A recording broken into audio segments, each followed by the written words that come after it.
நம்முடைய வீடுகளில் எல்லாம் பெரும்பாலும் வழிபாட்டு நம்பிக்கை உள்ளவர்களினுடைய வீடுகளில் எல்லாம் கீதாசாரம் என்று ஒரு படம் ஒன்று தொங்கும். அதில் அந்த தேர் தட்டில் அர்ஜுனன் தன்னுடைய ஆயுதங்களை எல்லாம் போட்டுவிட்டு மண்டியிட்டு அமர்ந்திருக்க கிருஷ்ணன் அந்த தேர் தட்டில் ஏறி நின்று அர்ஜுனனுக்கு உபதேசம் செய்வான்.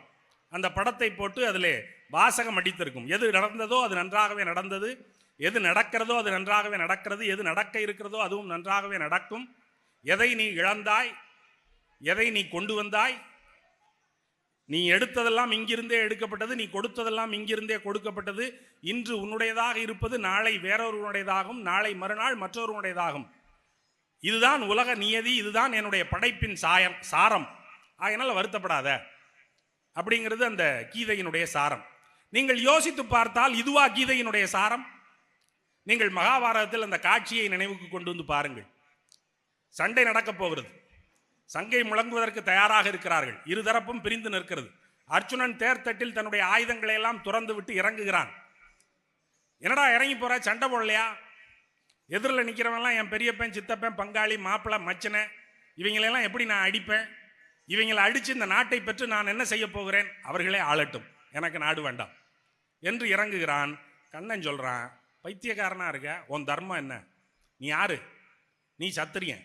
உன் தர்மம் என்ன? கொல்வது உன்னுடைய தர்மம், அடிப்பதும் அடித்து பிடுங்குவதும் உன்னுடைய தர்மம். உன்னுடையதை அவன் எடுத்து கொண்டு விட்டான், அவனை அடித்து உன்னுடையதை பிடுங்கு, அதுதான் தர்மத்தை நிலைநாட்டுகிற வேலை என்று பகவான் கிருஷ்ணர் உபதேசம் செய்கிறார். ஆனால் கீதாசாரத்தில் வருகிற உபதேசம் என்ன? இன்று எது உன்னுடையதாக இருந்ததோ நாளை அது மற்றொருவனுடையதாகும், நாளை மறுநாள் வேறொருவனுடையதாகும். எதை நீ கொண்டு வந்தாய் அதை நீ இழப்பதற்கு, எதை நீ எடுத்தாயோ அது இங்கிருந்தே எடுக்கப்பட்டது, எதை நீ கொடுத்தாயோ அது இங்கிருந்தே கொடுக்கப்பட்டது. பிறகு எதற்காக வருத்தப்படுகிறாய்? இதுவா கீதையில் நடக்கிறது?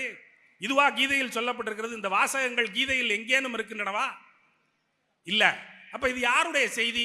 எங்கிருந்து ஆட்டைய போட்டாங்க இவங்க அப்படின்னா இது பௌத்தத்தில் வருகிற செய்தி.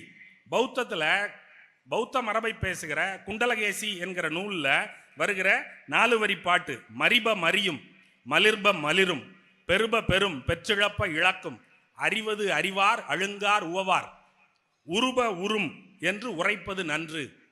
கிடைக்க வேண்டியது கிடைக்கும், கிடைக்கக்கூடாது என்றால் கிடைக்காது. மலர்வது மலரும், அழிவது அழியும், இதுதான் இயல்பு. இதை அறிந்தவர்கள் யாரும் இதற்காக வருத்தப்பட மாட்டார்கள், இதற்காக மனம் கசங்க மாட்டார்கள். ஆகையினால் இது இப்படித்தான் நடக்கும் என்று அறிவு தெளிவோடு நடந்து கொள்வது நல்லது என்று சொல்லுகிற பௌத்தத்தினுடைய செய்தியை, என்று சொல்லுகிற குண்டலகேசியினுடைய செய்தியை மிக எளிதாக ஆட்டையை போட்டு கீழே கீதாசாரம் என்று எழுதி வைத்துக் கொள்கிறார்கள். ஆட்டையை போடுங்கள், அது நம்முடைய முதன்மை நூலுக்கு பொருந்துகிறதா என்று பார்த்து விட்டு ஆட்டையை போட வேண்டாமா? திருடுவது என்று தீர்மானித்து விட்டால் நாம் எந்த மூல நூலில் கொண்டு போய் அதை செருக போகிறோமோ அந்த மூல நூலுக்கு அது பொருத்தமான கருத்தா என்று பார்த்து விட்டாவது செருக வேண்டாமா? கூறில்லாமல் செய்கிற வேலை அறிவு களவு. காலங்காலமாக இதையே செய்து வருகிறார்கள், எல்லாவற்றையும் களவாடுவார்கள்.